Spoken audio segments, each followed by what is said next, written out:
Eddy current हो गया था, अब है, ठीक है।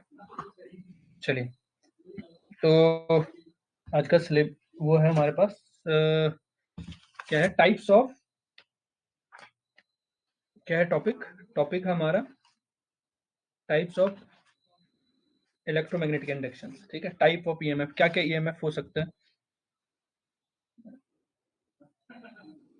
टाइप्स ऑफ ईएमएफ, ठीक है।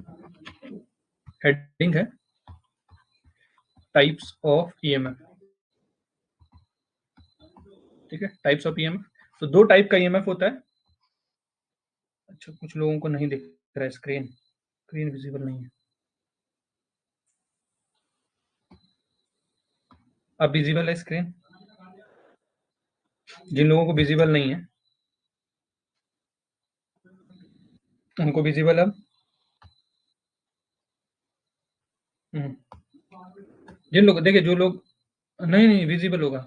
आप देर में ज्वाइन किए होंगे ना, देखिए जब लिंक आता है तो विद इन 1-2 मिनट में कर लीजिए आप लोग, फिर क्या होता है वो विजिबिलिटी नहीं होती। अब दिख रहा है आपको screen, Sanjay Joshi ji,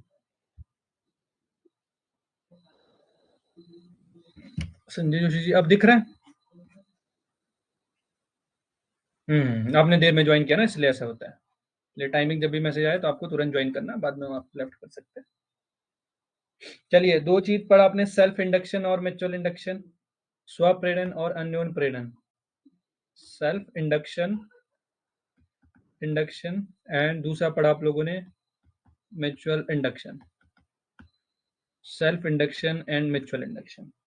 self induction में क्या होता है कि आपके पास क्या करते हैं, ईएमएफ इंड्यूस होता है उसी सर्किट में, क्या होता है, यानी क्या होता है, induce EMF in circuit due to change in current following, ठीक है। तो उसको क्या बोलते हैं, वो होता है सेल्फ इंडक्शन, यानी खुद के सर्किट में इंड्यूस हुआ ईएमएफ।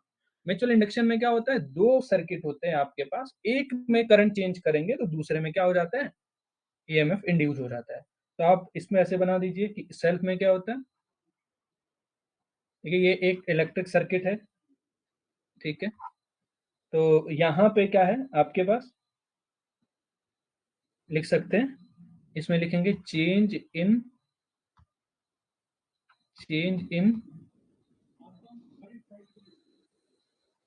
ऐसे लिख सकते हैं, चेंज ना लिख के ऐसे लिख सकते हैं, क्या लिखेंगे, मतलब induce induce EMF, induce EMF जो विद्युत वाहक बल उत्पन्न होता है, प्रेरित होता है in circuit, due to due to change in current change in current in its on circuit, on,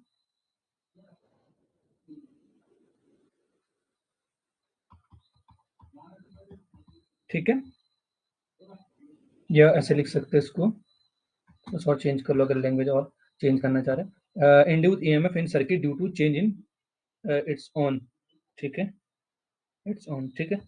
इसमें क्या इंड्यूस ईएमएफ होता है सर्किट में, due to change in current, यानी धारा के परिवर्तन करने से क्या होता है, उसी सर्किट, इसमें जब करंट की वैल्यू को हम चेंज करेंगे उसके वजह से जो इंड्यूस ईएमएफ होता है इसी सर्किट में होता है, इसको बोलते हैं सेल्फ इंडक्शन। और यहाँ पर क्या होता है म्यूचुअल इंडक्शन में, क्या होता है, induce EMF due to change in magnetic flux, क्या लिखेंगे, हम लिखेंगे यहाँ पर क्या करते हैं, यहाँ पर दो सर्किट बना देते हैं हम। पहला सर्किट है, ये प्राइमरी है और ये सेकेंडरी है, ठीक है। तो अगर आपके पास ये प्राइमरी के फ्लक्स में चेंज करते हो आप, सेकेंडरी में क्या हो जाएगा, ईएमएफ चेंज होता है, यानी अगर हम लिखते हैं, क्या लिखेंगे, फ्लक्स चेंज इन प्राइमरी, को प्राइमरी सर्किट लिख देते हैं, primary circuit, then EMF induce, EMF induce EMF induce in second circuit, ठीक है, या सर्किट की जगह कॉइल भी लिखा, मतलब इसमें ईएमएफ चेंज किया, इंड्यूस ईएमएफ कहाँ हुआ, इसमें इंड्यूस, इसको बोलते हैं म्यूचुअल इंडक्शन। क्या बोलते हैं? इंडक्शन। यानी आप ईएमएफ इंड्यूस होता है ड्यू टू इसके पड़ोसी में, जब आप क्या करते हैं, मैग्नेटिक फ्लक्स चेंज करते हैं, चेंज इन मैग्नेटिक फ्लक्स, लिख लीजिए मैग्नेटिक फ्लक्स चेंज इन क्या है, प्राइमरी सर्किट, देन क्या होगा, जो ईएमएफ इंड्यूस होगा वो इसमें इंड्यूस होगा। ये बात सबको आई। इसमें क्या होता था, करंट हम चेंज कर रहे हैं, इसमें ही क्या कर रहे हैं, फ्लक्स चेंज कर रहे हैं, सेम कॉइल में इंड्यूस ईएमएफ हो रहा है। ठीक है, सेम कॉइल में क्या हो रहा है, इंड्यूस ईएमएफ हो रहा है, सेम सर्किट में इंड्यूस हो रहा है EMF, induce EMF in in circuit,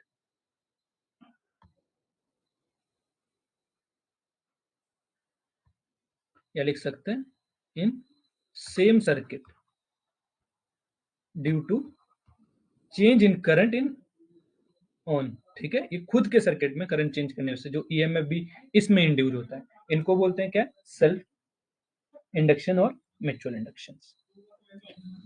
यानी कॉफिशिएंट, अगर मैं बात करता हूं कॉफिशिएंट, देखिए अगर मैं कॉफिशिएंट की बात करता हूं यहाँ पे, तो जो फाई होता है वो डायरेक्टली प्रोपोर्शनल टू आई होता है। ठीक है, तो यहाँ पे क्या है, ये फाई क्या है यहाँ पे, इसको बोलते हैं फाई है यहाँ पे, इसको बोलेंगे coefficient of self inductance, coefficient of self induction, स्वप्रेरण गुणांक है। क्या है, स्वप्रेरण गुणांक। जब यहां से फाई हटेगा तो ये एल आ जाएगा, L I, I is current, L क्या है यहाँ पर, एल बोलेंगे आप, इसको बोलेंगे क्या बोलेंगे, यानी जो है आप सॉरी, जो एल है आपके पास वो क्या है, कॉफिशिएंट ऑफ सेल्फ इंडक्टेंस, और फाई तो क्या है, फाई है आपके पास फ्लक्स, यानी आप बोलते हो कि flux directly proportional to current. ठीक है, तो एल क्या है, कॉफिशिएंट ऑफ सेल्फ इंडक्टेंस। वैसे यहाँ पर देखो, यहाँ पर भी करेंगे हम, फाई डायरेक्टली प्रोपोर्शनल टू कितना, आई, तो phi equal to M I, M is a coefficient of, इसको बोलेंगे एम क्या है, coefficient of mutual induction, coefficient of mutual induction, coefficient of mutual induction. ठीक है, कॉफिशिएंट ऑफ म्यूचुअल इंडक्शन। ठीक है,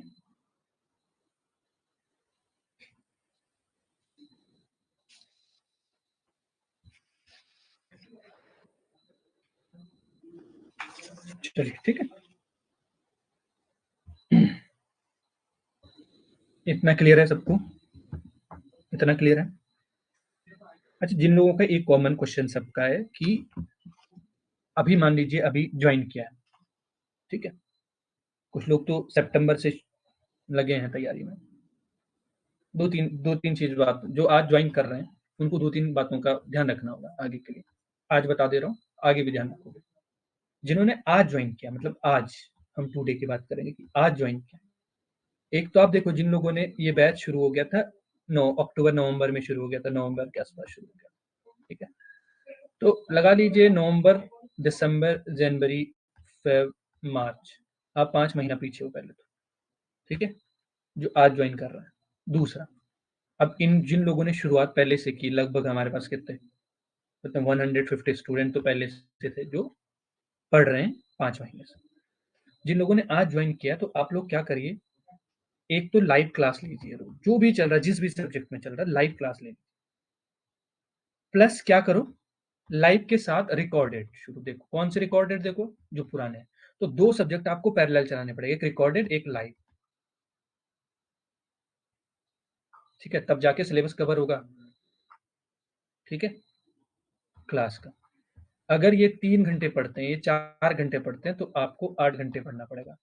सच्चाई है, एडवांटेज देख लो, 5 महीने का गैप कैसे पूरा करोगे।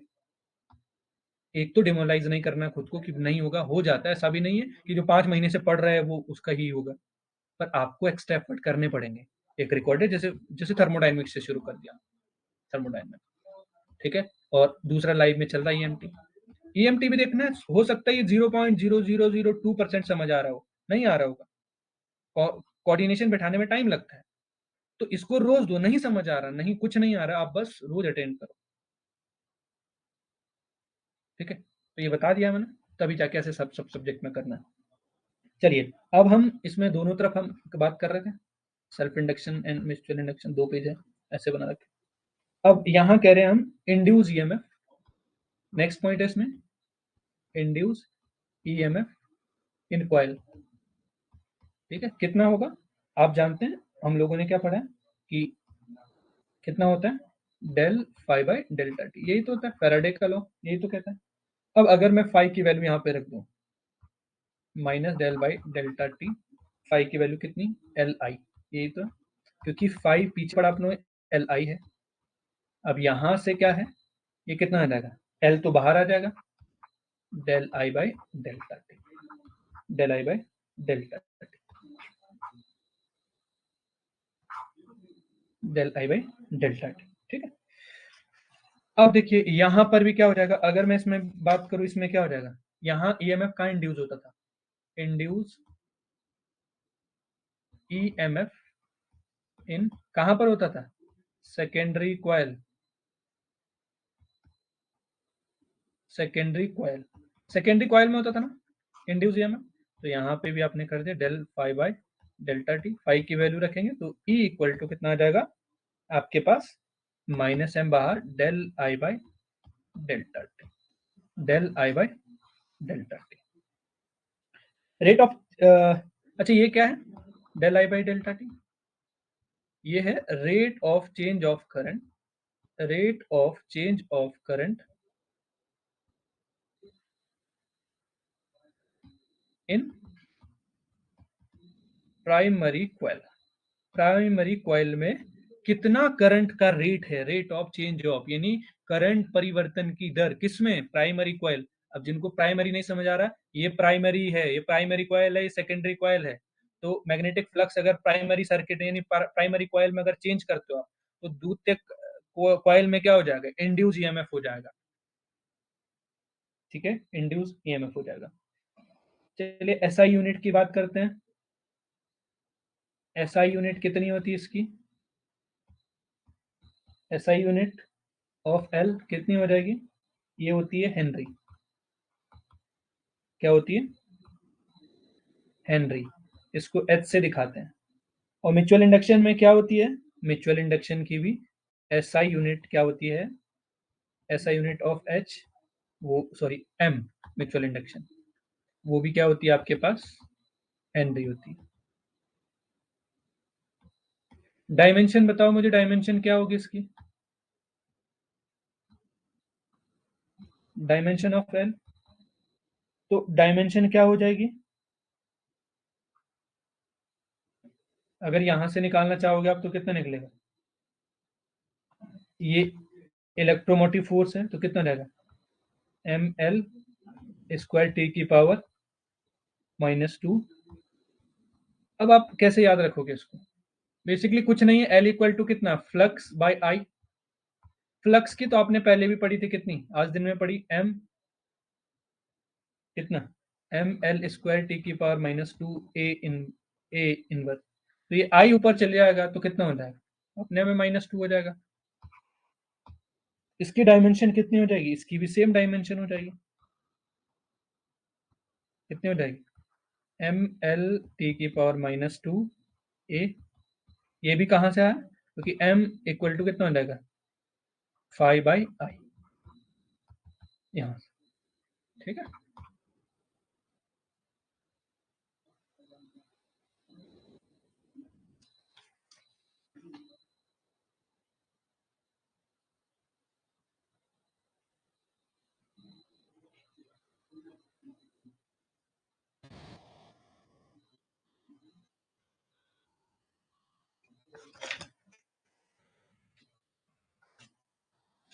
ठीक है, इतना कर दिया तो आगे चलूँ मैं नेक्स्ट पेज में।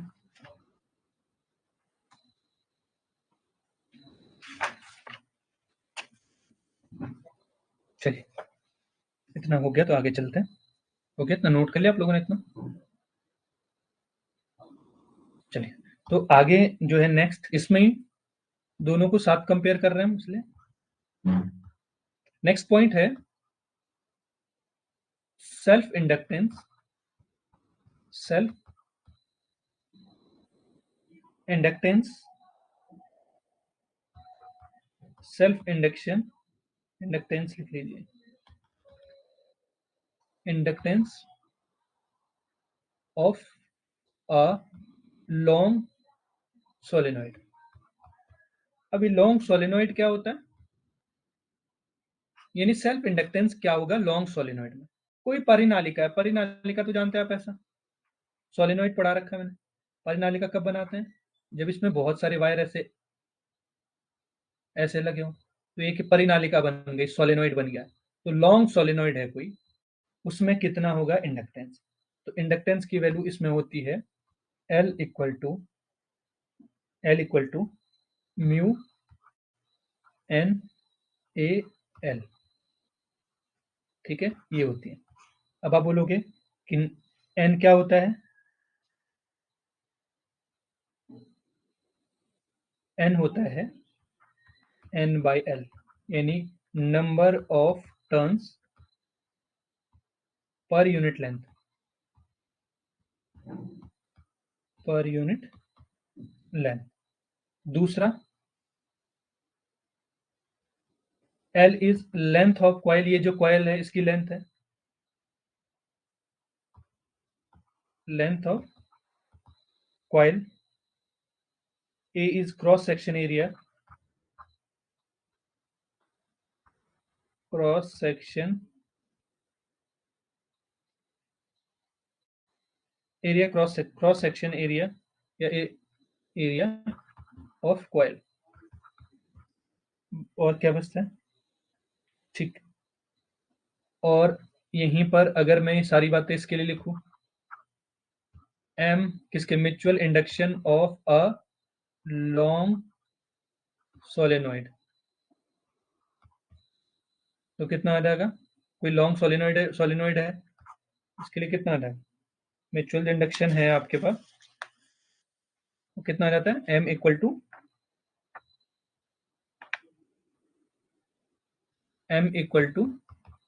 अब यहां पर म्यू तो ठीक है, अब यहां पर एक था, यहां पर दो कॉइल है, N1 इंटू N2, बाकी सेम रहता है। ठीक है, बाकी क्या रहता है, सेम रहता है। ठीक है, अब नेक्स्ट है इसमें एनर्जी स्टोर कितनी होती है, energy stored in inductor. Next point है energy stored in inductor, inductor में कितनी एनर्जी स्टोर होती है, तो वो होती है E equal to half L I square, half L I square. ठीक है, हाफ एल आई स्क्वायर,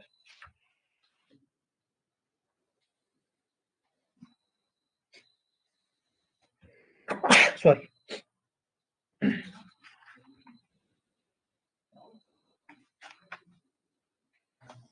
अब देखिए इतना हो गया, इतना हो गया, तो आगे चलते हैं।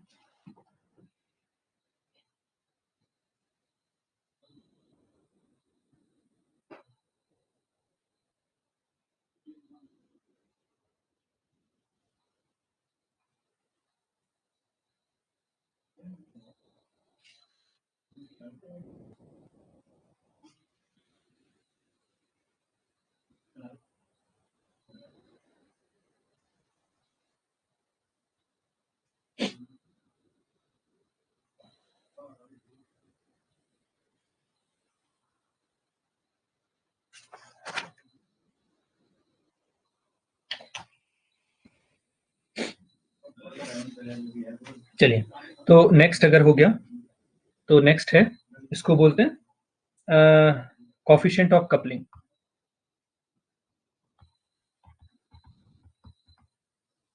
कॉफिशिएंट ऑफ कपलिंग मतलब कॉफिशिएंट ऑफ कपलिंग से क्या समझते हैं आप, जो कपलिंग गुणांक है, मतलब जब क्या है, दो कॉइल को कपल कर दिया, यानी जोड़ दिया गया, लिंक कर दिया गया, तो वो क्या होता है? कपलिंग।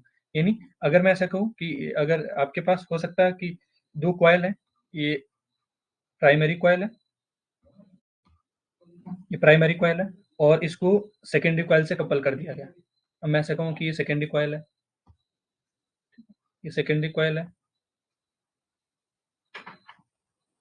ये सेकेंडरी कॉइल है, तो ये सेकेंडरी कॉइल है, ये कपलिंग हो सकती है।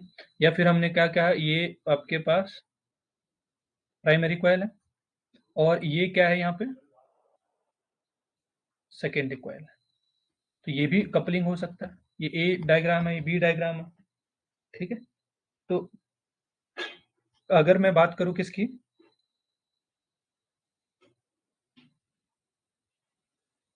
कपलिंग ऑफ टू कॉइल, तो कितना आ जाएगा आपके पास? ये आ जाएगा आपके पास m इक्वल टू, कपलिंग का मतलब दो कॉइल को लिख लो, टू कॉइल को लिंक कर देना, लिंक मतलब जोड़ देना। अब जो इसमें दो कॉइल जोड़ेंगे तो एक म्यूचुअल इंडक्शन आएगा, m equal to K under root L1 into L2, ठीक है। अब आप बोलोगे हो सकता है ऐसा, ऐसे दो, क्या इसके पास जो है L1 है, इसके पास L2 है, सेल्फ इंडक्टेंस, इनको कपल कर दिया गया, ठीक है। तो K is a coupling constant, K क्या है? इसको बोलते हैं कपलिंग कांस्टेंट। इस K की वैल्यू दो वैल्यू हो सकती है, या तो K की वैल्यू कितनी हो, K की वैल्यू अगर कोई परफेक्टली कपल हो गया, ये वाला, जैसे ये वाली A वाली कंडीशन है, परफेक्टली कपल्ड, ए वाली कंडीशन ब्रैकेट में लिख देता हूँ, ए वाली कंडीशन, इसमें के की वैल्यू कितनी आती है? 1 आती है। अगर नो कपलिंग है, नो कपलिंग, कोई भी कपलिंग नहीं है, जैसे कि बी वाले में के की वैल्यू कितनी आ गई? 0 आ गई। अब यहां पर कंडीशन बनती है कि अगर आपके पास जो ये कपल हो रहे थे, ये मान लीजिए ये प्राइमरी कॉइल है जिसका सेल्फ इंडक्टेंस L1 है, और ये सेकेंडरी कॉइल है जिसका सेल्फ इंडक्टेंस L2, ठीक है। अब कह रहे हैं हो सकता है ये सीरीज में हो, यानी ग्रुपिंग हो सकती, सीरीज में हो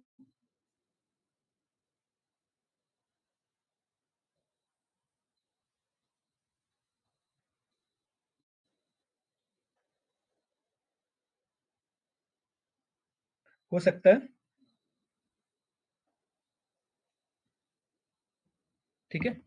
चलिए, अगर इतना बना लिया तो मैं नेक्स्ट करते हैं ग्रुपिंग ऑफ कपलिंग। हो सकता है दोनों पैरेलल में, हो सकता है दोनों सीरीज में, ठीक है। चलिए, तो इसमें नेक्स्ट हेडलाइन लगाइए, ग्रुपिंग ऑफ कॉइल। अब कॉइल की ग्रुपिंग की बात हो रही है, तो ये था कोफिशिएंट ऑफ कपलिंग, ठीक है। तो नेक्स्ट आप हेडिंग लगाएंगे कि grouping of coil, grouping of coil की बात करेंगे, कॉइल्स। पहला केस करेंगे अगर सीरीज हो, इफ क्या है, अगर क्या हो आपके पास, if L1, L2 and L3 are connected in series, अगर सीरीज में कनेक्ट कर दिया गया, अगर सीरीज में कनेक्ट कर दिया गया मतलब कैसे कनेक्ट कर दिया गया, मान लीजिए यहाँ से कोई करंट आ रही है, ये पहली वाली कॉइल का इंडक्टेंस है, फिर ये यहाँ से, फिर ये दूसरी वाली कॉइल है, फिर ये तीसरी वाली कॉइल, तो ये कैसे हो गए? सीरीज में हो गए, ये सीरीज में हो गए। अब यहाँ से इनका एक इक्विवेलेंट बनाएंगे आप, इक्विवेलेंट कैसे बनेगा? मान लीजिए ये टर्मिनल ए था, ये टर्मिनल बी है, तो ये क्या बनेगा? इनका इक्विवेलेंट बन जाएगा एक, आप लिखेंगे इसको कैपिटल एल। अब ये जो कैपिटल एल होगा वो क्या होगा? L1 plus L2 plus L3, L1 plus L2 plus L3,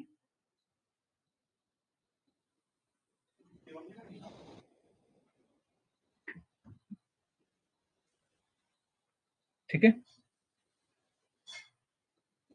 L1 plus L2 plus L3, ये कहानी कब की है? ये कहानी है, ये जो चल रहा है अभी फर्स्ट, ये कहानी है k इक्वल टू 0 की, ये जो A1 और A2 है, तो ये क्या है आपके पास? जब ये परफेक्टली कपल्ड नहीं है, क्या है? सीरीज यहां लिख देता हूं मैं। ये कहानी किस चीज की है कि ये कनेक्टेड है सीरीज में, एंड के की वैल्यू कितनी है? के मतलब कपलिंग कांस्टेंट की वैल्यू 0 है, तब की कहानी है। और सेकंड इसमें ही कह रहे हैं हम कि अगर L1 L2 एंड L3 कैसे हैं? आर इन पैरेलल, अगर पैरेलल में है, पैरेलल में मतलब पैरेलल आप सब लोग जानते हैं, एंड ऐसे भी लिख सकते हैं एंड के की वैल्यू कितनी है? 0, कपलिंग कांस्टेंट 0, परफेक्टली कपल्ड नहीं है। इस केस में क्या हो जाएगा? सीरीज में मतलब, सॉरी पैरेलल में मतलब, ये देखिए एक इंडक्टेंस, दूसरा इंडक्टेंस, तीसरा इंडक्टेंस, ठीक है। अब यहां से कोई आई करंट आ रही, तो ये कपल्ड, सही से कपल्ड नहीं है, यानी L1 L2 एंड L3। तो यहां पर कितना आ जाएगा? इनका जो कंबाइन करके एक बनेगा, इनका कंबाइन करके एक बनेगा, तो क्या बनेगा? ये A है मान लीजिए, ये B है और ये L है। तो इनका जब एक बनेगा तो क्या हो जाएगा? आप बोलोगे 1/L1, 1/L2 प्लस 1/L3। ये क्या हो जाएगा? ठीक है, पैरेलल की कंडीशन। ठीक है, पर कंडीशन क्या है? के कैसा है? 0 है, तो ऐसी कंडीशन होगी फिर। पर अगर कपलिंग कांस्टेंट 1 हुआ,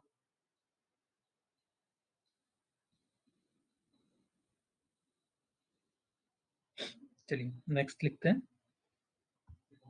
if if coefficient if coefficient of coupling के इक्वल टू 1 है, देन पहला केस किसका था? सीरीज का था। सीरीज के केस में क्या हो जाएगा? सीरीज फर्स्ट केस में भी इसका भी ए टाइप आएगा। If current in two coil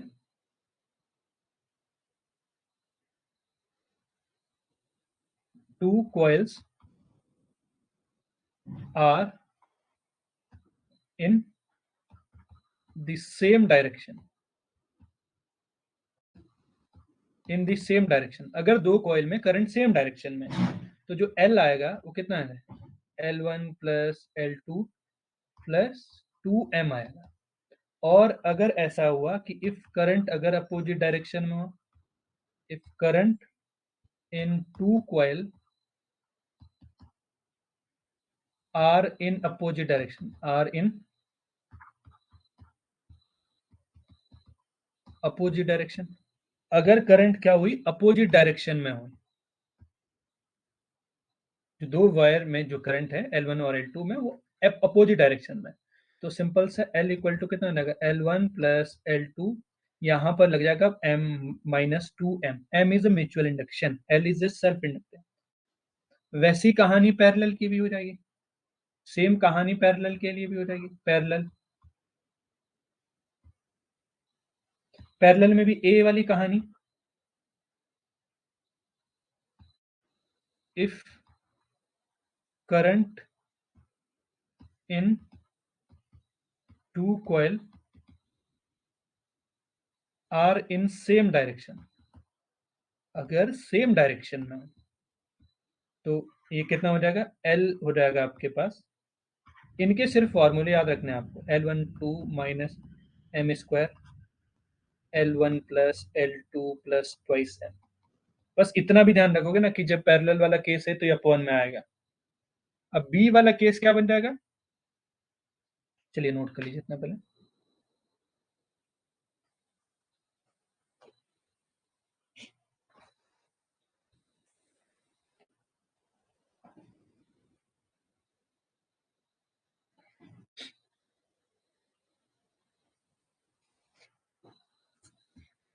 B वाला केस इसका ही, कि if current in two coil are in opposite direction,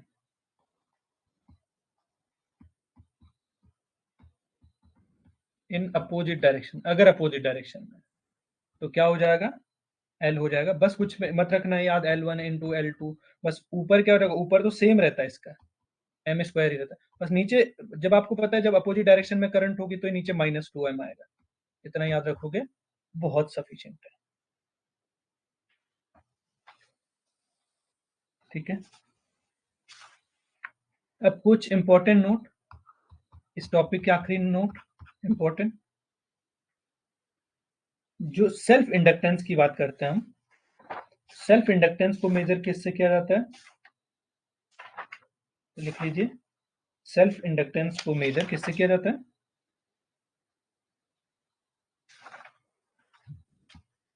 self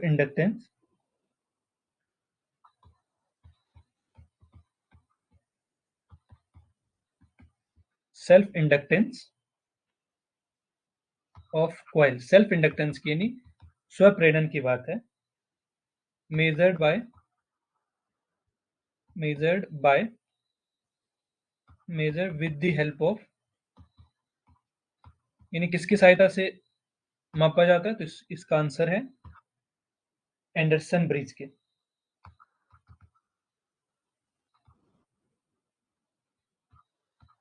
Anderson bridge, Hindi में भी इसको एंडरसन ब्रिज बोलते हैं। और एक क्वेश्चन आया था लेक्चरर 2019 में, क्यों लिखवा रहा हूँ, क्योंकि एलटी के लिए इंपॉर्टेंट बन गया, कि अगर कोई स्ट्रेट वायर है, कोई एक सीधी रेखा है, स्ट्रेट वायर, ठीक है, तो इसका इंडक्टेंस बताओ कितना होगा, बताइए कितना होगा इंडक्टेंस, हिंदी में भी एंडरसन लिखते हैं, हिंदी वालों को एंडरसन, ब्रिज को ब्रिज ही बोल देता हूँ। स्ट्रेट वायर है अगर कोई आपके पास, तो उसका सेल्फ इंडक्टेंस होता है 0, कोई रुकावट ही नहीं दिख रहा कहीं पर, ठीक है, नहीं दिख रहा है, तो क्या लिख दोगे, self inductance of straight wire will be 0, तो आंसर आएगा 0। इतना हो गया, तो कुछ क्वेश्चन कर लेते हैं,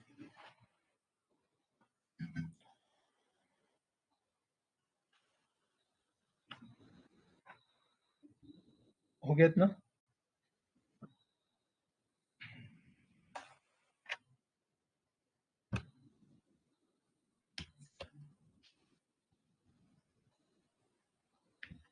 चलिए अब क्वेश्चन करिए, बताइए, इन केस ऑफ ट्रांसफॉर्मर है, चलिए कोई नहीं, ट्रांसफार्मर भी छोड़िए, ट्रांसफार्मर में क्या होता है, ट्रांसफार्मर में बता देता हूँ मैं, ट्रांसफार्मर ऐसा होता है, ये कोई ट्रांसफार्मर अगर आप लोगों ने देखा होगा, ट्रांसफार्मर से घबराइए नहीं, ट्रांसफार्मर में ऐसे होता है, ठीक है, ट्रांसफार्मर में क्या होता है, एक ऐसी कॉइल होती है और एक ऐसी कॉइल होती है, ट्रांसफार्मर है, इन दोनों के बीच म्यूचुअल इंडक्शन होता है, ये प्राइमरी कॉइल है, ये सेकेंडरी कॉइल है, इंडक्शन के कारण यहाँ पे भी करंट आता है, अगर यहाँ पर आप एसी अप्लाई करते हो, ठीक है, यहाँ पर एसी अप्लाई करते हो तो एसी यहाँ पर भी आ जाता है, ठीक है, उसके बाद इसका स्टेप डाउन स्टेप अप, ये सारी चीजें हम पढ़ते हैं, ठीक है, ये प्राइमरी हो गया, ये सेकेंडरी हो गया, तो इन दोनों के बीच है, बताइए कौन सा ऑप्शन होगा, सबका सी ऑप्शन होगा, पढ़ने की जरूरत भी नहीं है, कुछ भी नहीं करने के, इतने आसान क्वेश्चन बनेंगे उनको, ठीक है, ठीक है, इनपुट यहाँ से आता है, इनपुट आप लगाओगे यहाँ पर, आउटपुट इसके क्रॉसपॉन्डिंग आप मेजर करते हो, ट्रांसफार्मर में होता है, ट्रांसफार्मर भी पढ़ेंगे अभी हम, ट्रांसफार्मर भी आपके सिलेबस में, ठीक है, यहाँ से आप आउटपुट निकालते हो, हालांकि दे रखा है आपके पास सेल्फ इंडक्टेंस तक, म्यूचुअल इंडक्शन तक। नेक्स्ट बताओ मुझे, same length same area, cross section area are placed near to each other If L1 and L2 are their self-inductance, then the mutual induction between two coil is proportional to. हम्म, इसका बताओ। कह रहे कि समान लंबाई और समान अनुप्रस्थ, क्वेश्चन पढ़ लो, समान लंबाई और समान अनुप्रस्थ काट वाले क्षेत्र की दो कुंडलियां एक दूसरे के समीप रखे गए हैं। यदि L1 और L2 उनके स्वप्रेरकत्व है तो दोनों कुंडली के बीच अन्योन्य प्रेरण क्या होगा? सी ऑप्शन आ रहा सबका। हम्म,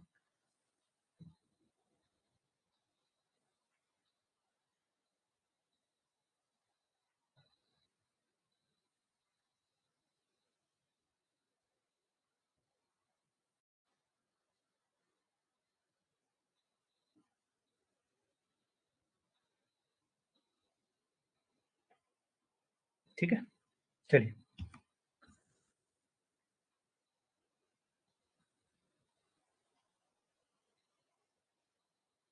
तो जिनका सी ऑप्शन आ रहा है उनका एकदम सही है। क्या है, अभी तो पढ़ा आप लोगों ने पीछे, के एम इक्वल टू कितना, के L1 × L2।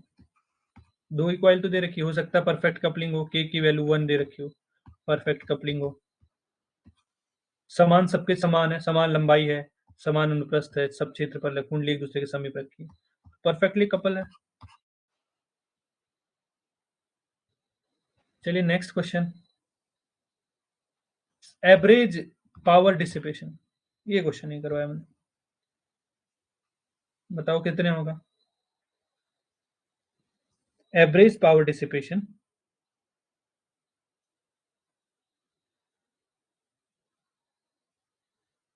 पावर डिसिपेशन कितना हो?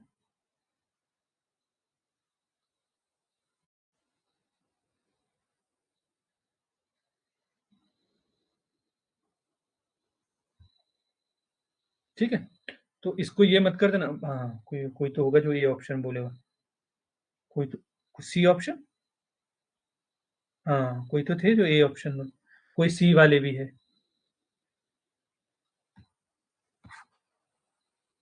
हम्म, क्वेश्चन ध्यान से पढ़ लो। The average power dissipation in pure inductance,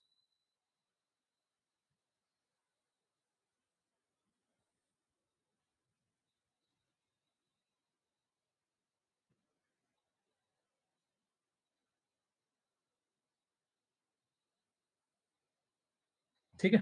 तो ध्यान रखना, एक चीज नोट कर लो जो अलग अलग आंसर दे रहे हैं। जितने भी रजिस्टर है, कैपेसिटर है, इंडक्टेंस है, ये एनर्जी रखते हैं, कितनी है? ½ L I², लेकिन जो पावर डिसिपेशन होगी वो शून्य होगी। पावर डिसिपेट क्या कितनी होगी? शून्य होगी। तो एवरेज पावर कितनी हो रहेगी इसमें? शून्य होगी।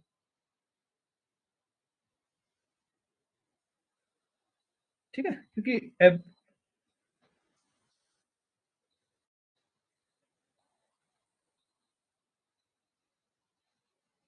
चलिए, किससे नापा जाता है?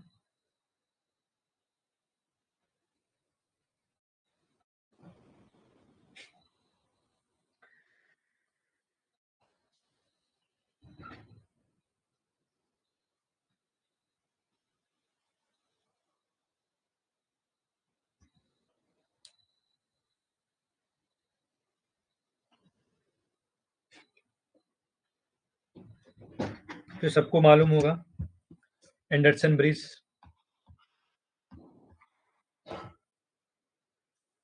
खत्म होता है हमारा ये। नेक्स्ट टॉपिक शुरू करते हैं।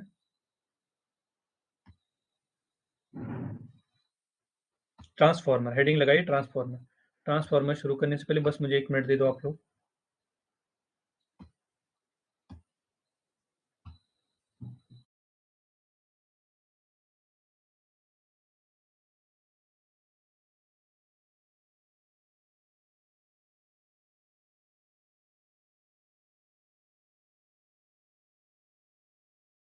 हो जाएगा, आपको इन्फॉर्म कर दिया, और इतनी गारंटी है आप हो जाएगा, जब टाइम पढ़ लीजिए हम आपके लिए। ठीक है, सुन कैसे आते हैं ट्रांसफार्मर। चलिए ट्रांसफार्मर जानिए, ट्रांसफार्मर सबने देखा, है। गांव में तो सबने देखा होगा, लाइट भाग जाती है, सब लोग सोचते हैं ट्रांसफार्मर से लाइट कट गई है। ठीक है, जो क्रिकेट देखते होंगे तो हर अच्छे मैच के दिन गांव में क्या होती थी, लाइट कट जाती थी। हाँ,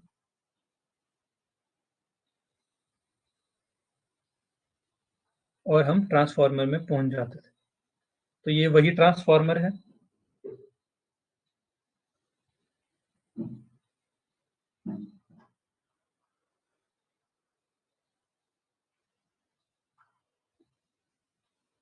चलिए, ये है प्राइमरी कॉइल। यहाँ से आपके पास क्या है, आउटपुट लिया जाता है। ठीक है, ये है सेकेंडरी कॉइल, ये है प्राइमरी कॉइल, ये है प्राइमरी कॉइल, और ये है सेकेंडरी कॉइल। अब एक चीज देखिए, प्राइमरी कॉइल में मान लीजिए नंबर ऑफ टर्न्स कितने हैं, मान लीजिए एनपी। नंबर ऑफ टर्न्स मतलब ये कितने फेरे हैं, एनपी फेरे। मान लीजिए इसमें करंट कितनी है, आपने कहा आईपी है। आपने कहा इसमें वोल्टेज कितना है, तो आपने कहा आईवी। वैसे ही इस सेकेंडरी कॉइल में क्या है, वोल्टेज वीएस है, करंट आईएस है, और नंबर ऑफ टर्न्स कितना है, आईएस है। चलिए अब समझते हैं ट्रांसफॉर्मर क्या होता है। तो आप कहते हैं ट्रांसफॉर्मर एक ऐसा डिवाइस है जो कि क्या करता है, एसी वोल्टेज सिग्नल को घटाता या बढ़ाता है। आपने देखा होगा कि 11,000 वोल्ट की लाइन जाती है और आपके घर पे कितनी आती है, 220। और क्या करता है, हाई वोल्टेज आता है तो ट्रांसफॉर्मर उड़ जाता है, आपके घर के जो इलेक्ट्रॉनिक इंस्ट्रूमेंट है वो बच जाते हैं, क्योंकि ट्रांसफॉर्मर क्या है, हाई वोल्टेज को लो में करता है, लो वोल्टेज को हाई में कर देता है। तो क्या लिखेंगे, इट इज डिवाइस, एक ऐसा डिवाइस, अ डिवाइस, एक ऐसा यंत्र, which is use for increase and decrease, increase and decrease, या इंक्रीजिंग और डिक्रीजिंग, इंक्रीज और decrease, decrease AC voltage signal, AC voltage signal. ठीक है, क्या करता है,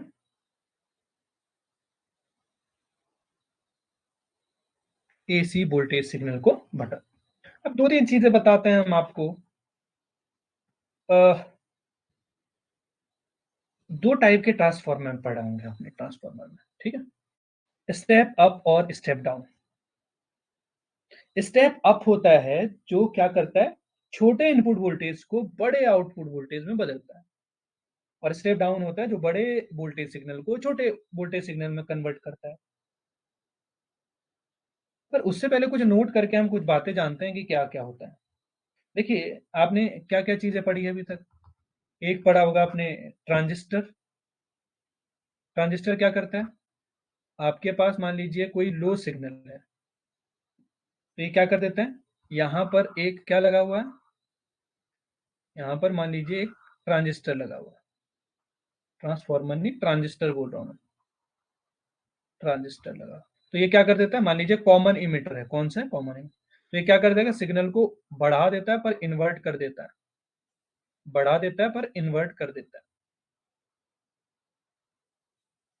ठीक है, बढ़ा देता है पर इन्वर्ट कर देता है। उसके बाद केस नंबर सेकंड, अगर कोई में ये सिग्नल है मेरे पास, एसी सिग्नल है, ठीक है, क्योंकि मैं ऐसा साइनसोइडल बना रहा हूँ तो एसी सिग्नल है, ठीक है। अगर मैं यहाँ पर कोई क्या लगा दूं, रेक्टिफायर लगा दूं, रेक्टिफायर। अब रेक्टिफायर क्या काम करता है, रेक्टिफाई करता है, एसी को किस में बदलता है, डीसी में बदलता है। तो ये कैसा आ जाएगा, ऐसा कुछ बनेगा, एक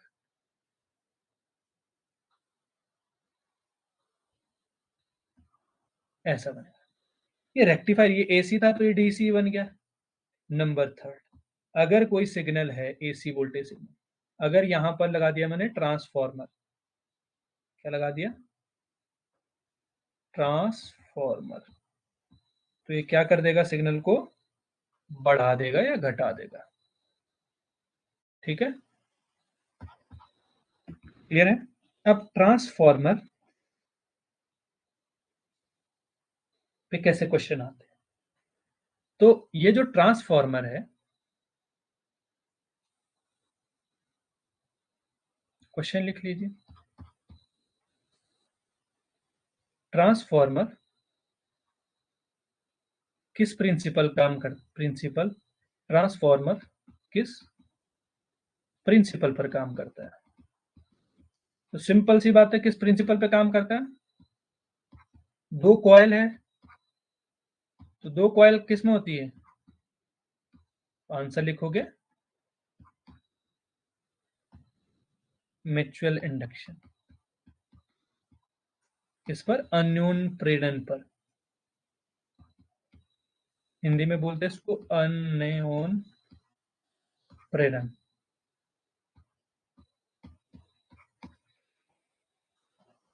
म्यूचुअल इंडक्शन, ठीक है। चलिए, इतना कर दिया आप लोगों ने।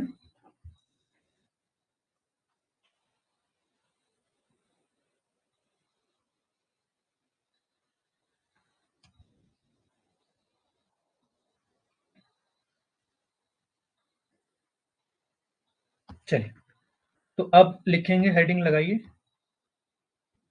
Types of transformer. Transformer, types of transformer. तो दो टाइप के ट्रांसफॉर्मर पढ़ते हैं। एक पढ़ते हैं आप स्टेप अप, एक पढ़ते हो आप step down. Step up and step down. अब स्टेप अप में क्या होता है आपके पास, पहले ही बोला मैंने, स्टेप अप क्या करता है, छोटे सिग्नल को अप कर देता है। क्या कर देता है, यहां पर मैं ट्रांसफॉर्मर लगा टी नाम दे दे रहा हूं, तो ये क्या कर देता है, सिग्नल को बढ़ा देता है।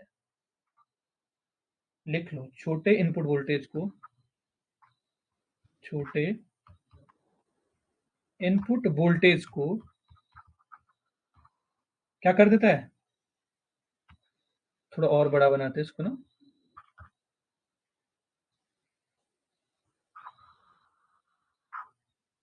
बड़ा आउटपुट वोल्टेज बनाता है। आउटपुट एसी वोल्टेज, या एसी अगर इनपुट में एसी लगाया होगा तो एसी वोल्टेज करता है। अब स्टेप डाउन क्या करता है, स्टेप डाउन क्या करता है, कोई सिग्नल है, यहाँ कोई वोल्टेज एसी वोल्टेज सिग्नल था, यहाँ ट्रांसफार्मर लगा है, तो ये क्या कर देता है, इसी सिग्नल को, मान लीजिए अब की बार मैंने बड़ा सिग्नल लगा दिया,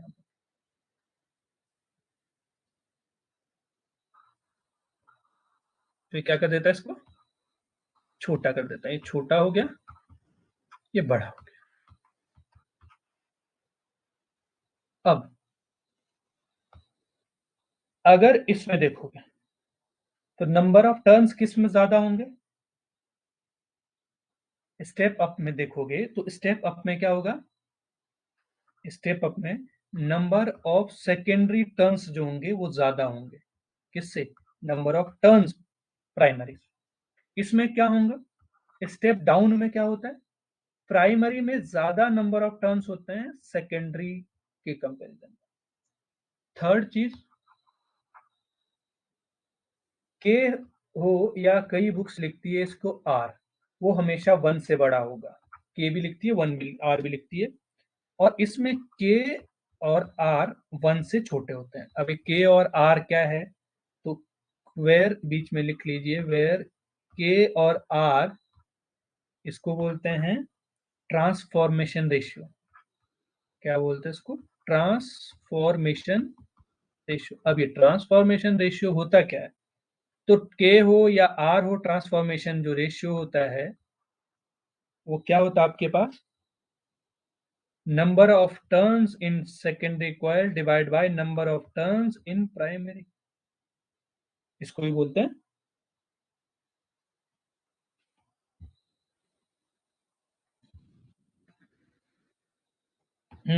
जी, स्टेप डाउन मतलब जैसे मोबाइल चार्जर 220 का है आपके फोन में, वो बहुत कम करंट दे रहा है, ठीक है, और आपको भी नहीं करंट लगता जब आप चार्जर को टच करते हो। बिल्कुल सही बात है।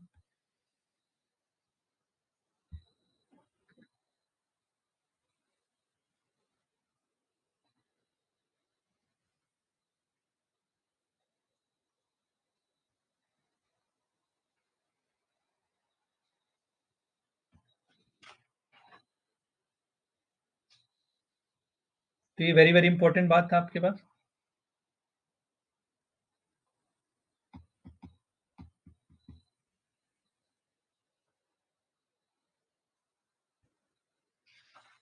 चलिए, तो अब बात करते हैं हम ट्रांसफार्मर की। ठीक है, तो क्या है ट्रांसफार्मर में, एक इंपॉर्टेंट नोट करके लिखोगे आप। किसी भी ट्रांसफार्मर में प्राइमरी कॉइल के क्रॉसपोंडिंग जो वोल्टेज है और सेकेंडरी कॉइल के क्रॉसपोंडिंग जो वोल्टेज है, वो इनके नंबर ऑफ टर्न्स के रेशियो के इक्वल होता है। प्राइमरी में कितने नंबर ऑफ टर्न्स है और सेकेंडरी में कितना टर्न। वेरी वेरी इंपॉर्टेंट है, मोस्ट इंपॉर्टेंट। ठीक है, मोस्ट इंपॉर्टेंट है।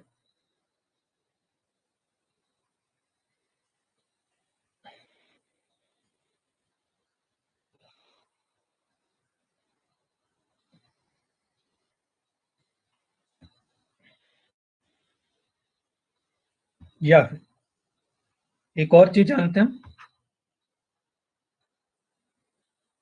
एक नोट ये था, दूसरा नोट है कि अगर Z1 अपॉन Z2 आ जाए, प्राइमरी कॉइल में कितना इंडक्टेंस है, वो किसके इक्वल होता है, NP बाय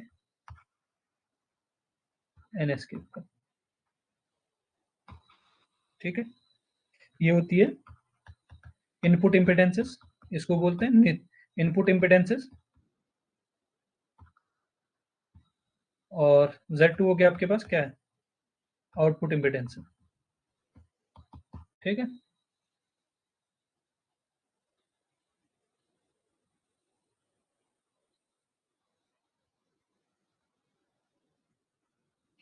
यानी हमको कुछ चीजें पता चली है। क्या पता चली है कि करंट कितना होगा प्राइमरी कॉइल में, इसका रेशियो सेकेंडरी कॉइल में कितना होगा, प्राइमरी सेकेंडरी कॉइल में कितना वोल्टेज होगा और प्राइमरी वोल्टेज में कितना वोल्टेज होगा। और ये इसके इक्वल है secondary voltage number of turns in secondary coil and number of turns in primary coil. ये याद रखोगे आप, सारे न्यूमेरिकल आंसर हो जाएंगे। Very very most important.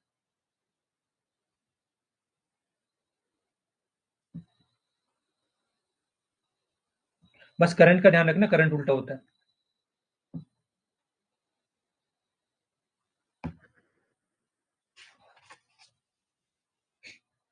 चलिए,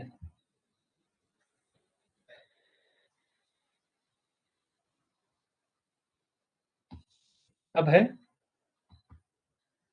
एफिशिएंसी ऑफ ट्रांसफार्मर, ट्रांसफार्मर की दक्षता। तो जानते हैं आप, output upon input power, output power divide by input power.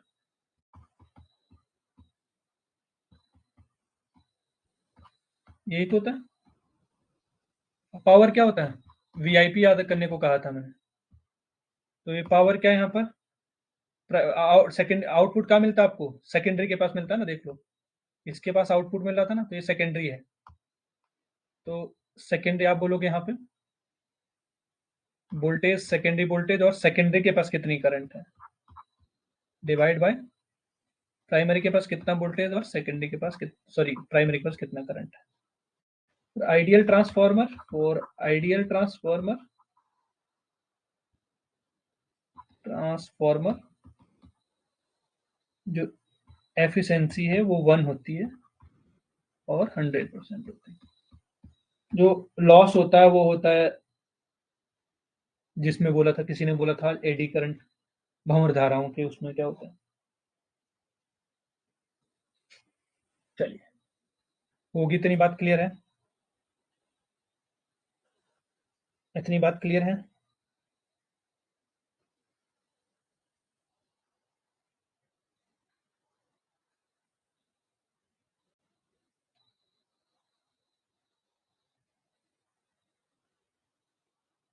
सबको समझ आई, कोई डाउट तो नहीं है, ठीक है।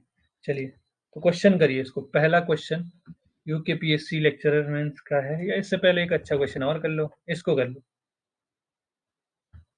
ये है आपके पास यूपी टीजीटी साइंस का, कहीं के भी क्वेश्चन हो, कोई प्रॉब्लम नहीं है हमको।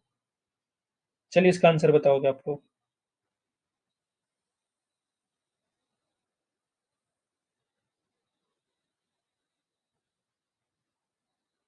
आसान है? नहीं है। क्या पूछा है? एक आदर्श, इंग्लिश वाली पढ़ लीजिए अपना। एक आदर्श ट्रांसफार्मर में प्राथमिक में कितने फेरे हैं? एनपी 100। द्वितीयक में, और यदि द्वितीयक में एन है, द्वितीयक वाले में 2 एन है। यदि 200 वोल्ट एसी निर्विष्ट करने पर 11 वोल्ट निर्गत होती है, तो एन की वैल्यू क्या है? हमने बहुत आसानी। अगर एनपी दे रखा है, प्राइमरी के पास एनपी दे रखा है 100, और नंबर ऑफ सेकेंडरी दे रखा है एन। कह रहे हैं कि इफ इनपुट वोल्टेज, यानी प्राइमरी के पास इनपुट होता है, तो वो दे रखा है 220 वोल्ट।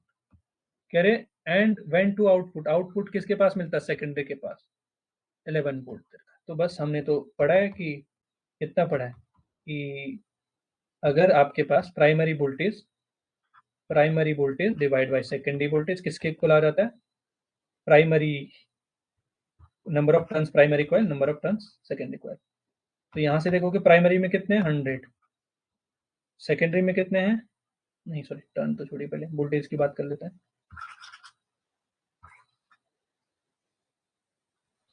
यानी आपने फॉर्मूला जानते हैं, N P by N S, इसके इक्वल आ रहे थे voltage in primary, voltage in secondary. तो देखिए कि वोल्टेज इन प्राइमरी में कितना वोल्टेज है? 220 वोल्ट, और इसमें 11 वोल्ट, और प्राइमरी में कितने? 100। सेकेंडरी में नंबर ऑफ टर्न्स एन, ये कट गया, और ये आ जाएगा आपके पास एन इक्वल टू कितना? ऊपर चले गए, 11 दशम की 110, 22। तो 22 पंजे कितना होता है? 110 ही होता है। 5। जिन लोगों का बी ऑप्शन आ रहा है, अच्छा हिंदी में 200 दे रखा है। अच्छा चलिए, माफी चाहेंगे हिंदी वाला। 220 कर दो जी इसको, 200। हिंदी वालों के क्वेश्चन।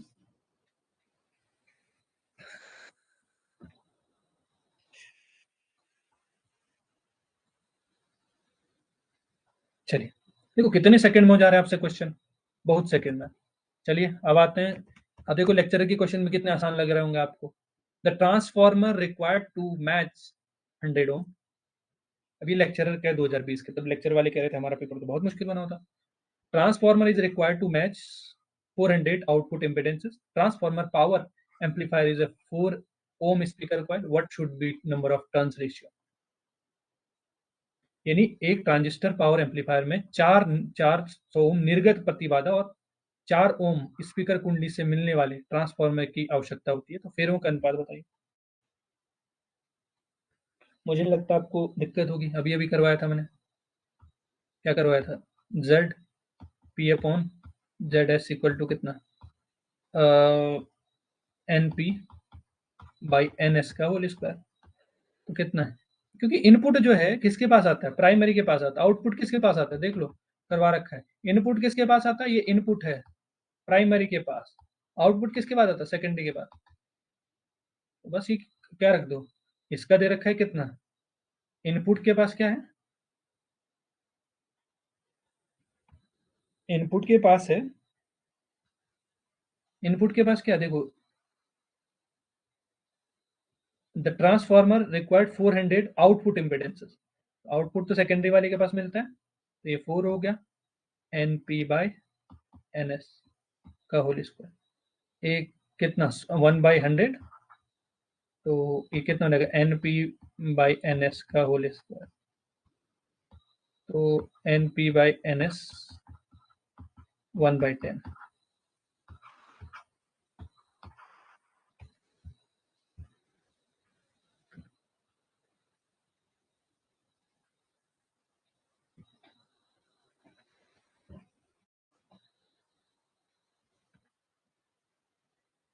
ठीक है, सबको क्लियर है? देखो कितने आसानी से कर लो आप लोग। चलिए बताइए, एक ऊंचाई, मतलब ऊंचाई को बोलते हैं स्टेप अप।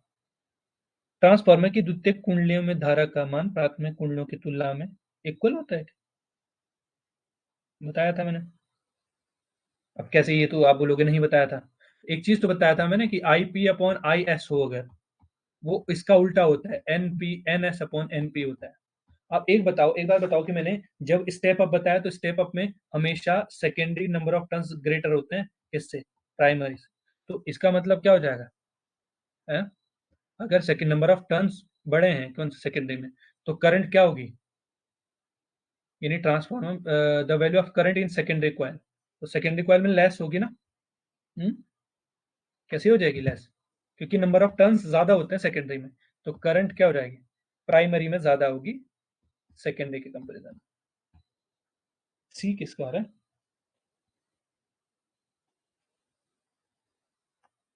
आरती जी क्यों आपका सी आ रहा है?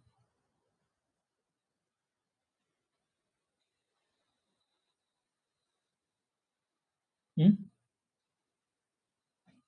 एक ही चीज याद रखना ना, और फिर ये फॉर्मूले तो बताया मैंने आपके पास। और क्वेश्चन प्रैक्टिस करना चाहोगे? यूपी टीजीटी फिजिक्स 2016 में अगर रेशियो पूछा है प्राइमरी टर्न, देखिए क्वेश्चन पढ़ लेते हैं।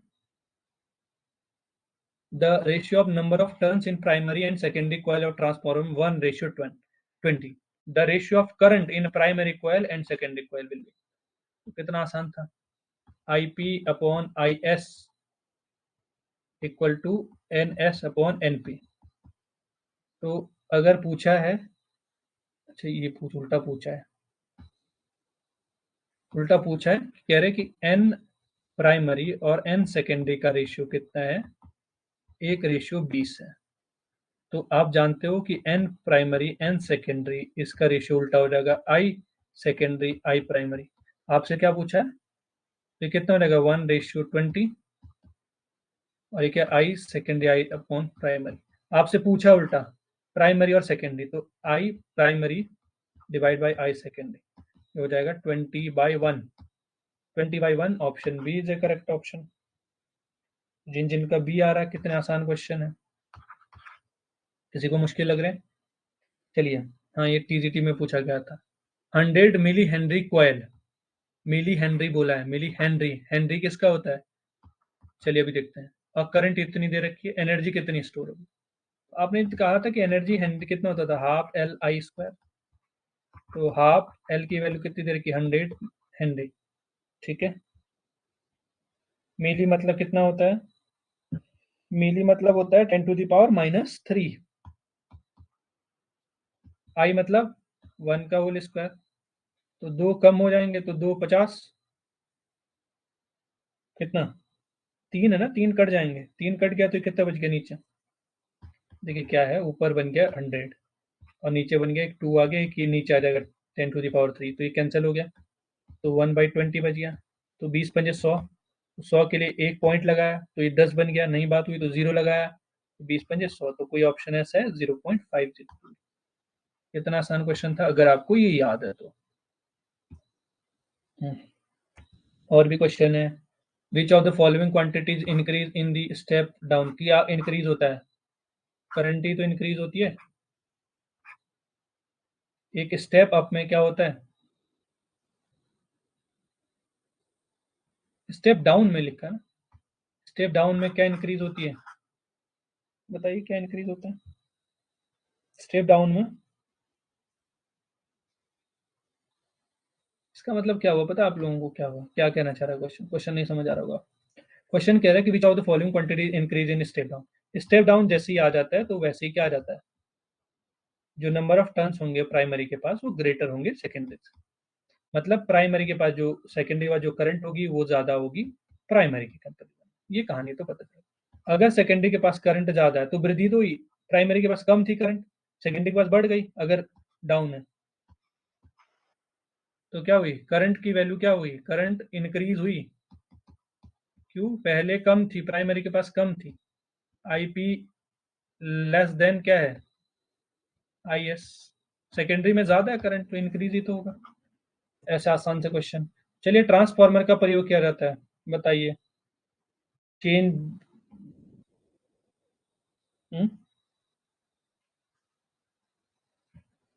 चेंज इन द प्रत्यावर्ती विभव को चेंज करने में, छोटा विभव है तो उसको बड़ा बनाया जाता है, बड़ा है तो उसको छोटा बनाता है। तो ये ऑप्शन करेक्ट है। चलिए, क्या करता है ट्रांसफार्मर, क्या करता है? स्टेपिंग अप और stepping down the AC voltage, ठीक है, डी ऑप्शन। चलिए, एक एफिशिएंसी का क्वेश्चन भी कर लेते हैं। 220 वोल्ट है को 11 वोल्ट में बदल देता है, यानी प्राइमरी में जो कितना वोल्टेज था 220 वोल्ट, सेकेंडरी में कितना आ गया 11 वोल्ट। कह रहे हैं कि अगर करंट धारा कितनी बह रही है, प्राथमिक में जो धारा बह रही है वो 1 एम्पियर है और जो सेकेंडरी में बह रही है वो 18 एम्पियर है। यही तो कह रहे हैं। देखो, प्राइमरी में कितनी धारा बह रही है 1 और सेकेंडरी में 18। दक्षता यही तो पड़ी थी, power, power output by power input. Power output के लिए कहा था कि सेकेंडरी के पास कितनी करंट है, कितना वोल्टेज है, प्राइमरी के पास कितना वोल्टेज है, कितनी करंट है। तो सेकेंडरी के पास जो वोल्टेज है वो 11 है, करंट कितनी है 18 है। प्राइमरी के पास जो वोल्टेज है वो 220 है, करंट 1 है। तो कितना आ जाएगा, इसको कैंसिल करो, 11 दूना 22, 20 बन गया, 18/20, 18 यानी 9/10, 9/10 कितना होगा, 9/10 यानी कितना 0.9। तो इसको परसेंटेज में कन्वर्ट करेंगे अगर, तो कितना हो जाएगा? हम्म?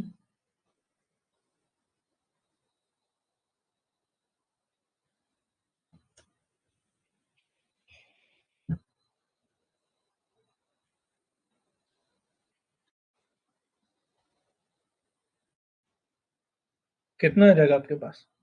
90% आ जाएगा। किसका है, किसी का आंसर है? सी। ठीक, इसको परसेंटेज लगाओगे, 100 का मल्टीप्लाई 10, नहीं परसेंटेज ऐसे ही तो चेंज करते हैं। तो चलिए, इसको मैं ऐसे लिख दूं, अरे 0.9 है, जिनको नहीं समझ आ रहा कि 90 कैसे लिखते हैं, परसेंटेज में बदलोगे ये हो गया। तो कितना हो जाएगा, 0.9 को क्या लिख दूं मैं, जीरो से पॉइंट के नीचे 1 जीरो, और ये बन गया 100, एक जीरो कैंसिल हो गया तो 90% ही तो है। बस ये भी परसेंटेज से क्वेश्चन हो गया। चलिए बताइए, एक आदर्श ट्रांसफार्मर में प्राथमिक एंड द्वितीयक कुंडलियों के बीच प्रतिरोध का मान कितना होता है? The resistance between primary and secondary coil of ideal transformer. Ideal transformer, अभी बताया था मैंने आइडियल ट्रांसफार्मर का कुछ कंसेप्ट। एफिशिएंसी 100%, रेजिस्टेंस क्या हो जाएगा, जीरो है।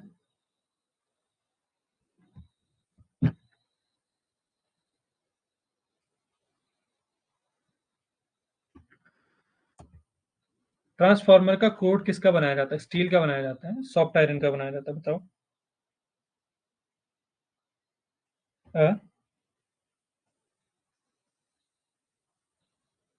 स्टील का बनाया जाता है, सॉफ्ट आयरन का करवाया था मैंने। चलो देखते हैं क्या क्या जवाब दे रहे हैं। बताओ किसका बनाया जाता है, ट्रांसफार्मर में is made of trans, core, core किसका बनाया जाता था, मैंने जब पढ़ाया होगा तब जरूर करा होगा। ठीक है, चलिए, आरती पॉल जी का बढ़िया आंसर आ रखा है, B is the correct option. ऐसे ही सारे क्वेश्चन लगभग मैंने करा दिए। आज की क्लास होती है एंड, कल करते हैं, कल याद दिला देना मुझे, अर्थ मैग्नेटिक बल बचा हुआ, अर्थ मैग्नेटिक फील्ड बचा हुआ। ठीक है, अर्थ मैग्नेटिक फील्ड बचा हुआ, अल्टरनेटिंग करंट बचा हुआ, फिर हम इलेक्ट्रोडायनेमिक्स के ऊपर आ जाएंगे। ठीक है, चलिए आज के लिए इतना ही है। कल भी आपके पास, कल में भी क्लास ना हो पाए, ऐसा भी हो सकता है, या फिर जल्दी क्लास होगी, मैं 9 बजे इन्फॉर्म कर दूंगा। ठीक है, मे बी